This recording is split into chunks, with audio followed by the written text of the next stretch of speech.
शिवलिंग का क्या अर्थ है? ब्रह्मा जी के मन में भाव आया कि सृष्टि की रचना करता मैं हूं। भगवान नारायण के मुख से निकल गया, आपकी रचना नहीं है, शिव की रचना है। कौन शिव? जो कैलाश पर बैठे रहते हैं, नेत्र बंद रहते हैं। ब्रह्मा जी से शिव जी, भगवान नारायण ने कहा ये तुम्हारा भ्रम है। शिव तो प्रत्येक जीव की धड़कन में, श्वास में, कंकर कंकर में, पर्वत में, अग्नि में, जल में, थल में, वायु में, सब में शिव है। ब्रह्मा जी बोले मैं नहीं मानूंगा। भगवान नारायण ने कहा कि मत मानो, ये पर्वत है ना, चलो इसको घुमाते हैं। भगवान नारायण ने और ब्रह्मा जी ने पर्वत घुमाना प्रारंभ करा। घुमाना क्यों प्रारंभ किया? उनको जानने के लिए। आप कह रहे हो ना कि सब में शिव है। घुमाया पर्वत, तभी एक आकृति लिंग की प्रकट हो। भगवान नारायण ने हाथ जोड़कर जो स्तुति करना प्रारंभ करी, शिवलिंग में से आवाज आने लगी, ब्रह्मा इस सृष्टि का रचना करता मैं हूँ। ब्रह्मा जी बोले मैं मानने को तैयार हूँ कि शिव सब जगह है, पर मुझे अब इनका शीश देखना है। तो आप चरण ढूंढ लो। भगवान नारायण कहने लगे अच्छी बात है, मैं चरण देखता हूँ। ब्रह्मा जी ऊपर गए शीश ढूंढने के लिए, भगवान नारायण चरण की ओर गए।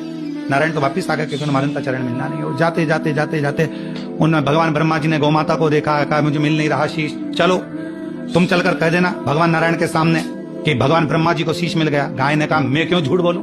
ब्रह्मा जी कहने लगे पृथ्वी पर सबसे पहली रोटी जब घर में बनेगी तो तेरे नाम की निकलेगी, तुझे ही मिलेगी। गाय ने कहा फिर तो मैं झूठ बोल दूं। चलते चलते गाय माता ने कहा कि मेरे बात को अगर कोई ने नहीं माना तो केतकी के फूल को तोड़ लो।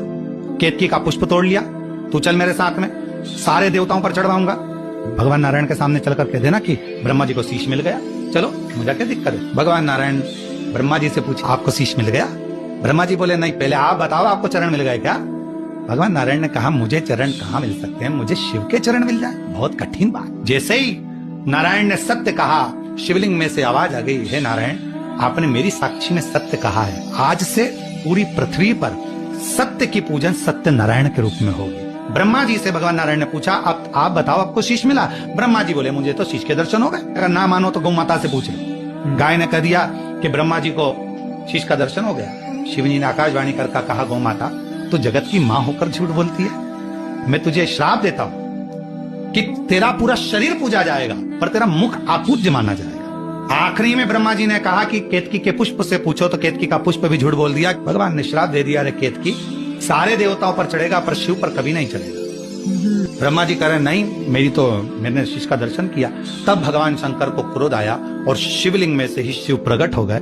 उन्होंने अपने पांव का नख तोड़ा, काल भैरव प्रकट कर दिया। काल भैरव से कहा इसका शीश काट दो। काल भैरव ने अपना नख तोड़ा, ब्रह्मा जी का जो झूठ बोलने वाला शीश था उसे काट दिया। जहां से झूठ बोलता हुआ शीश लुढ़क रहा था वहीं कर्मनाशा नदी प्रकट हुई। तो भगवान विष्णु ने भगवान शंकर जी से कहा इसका क्या होगा, लोग इस शीश से नफरत करेंगे क्योंकि झूठ बोला। तब भगवान शंकर ने कहा इस शीश को मैं बट वृक्ष बना देता हूं, इस बट वृक्ष की छांव में मैं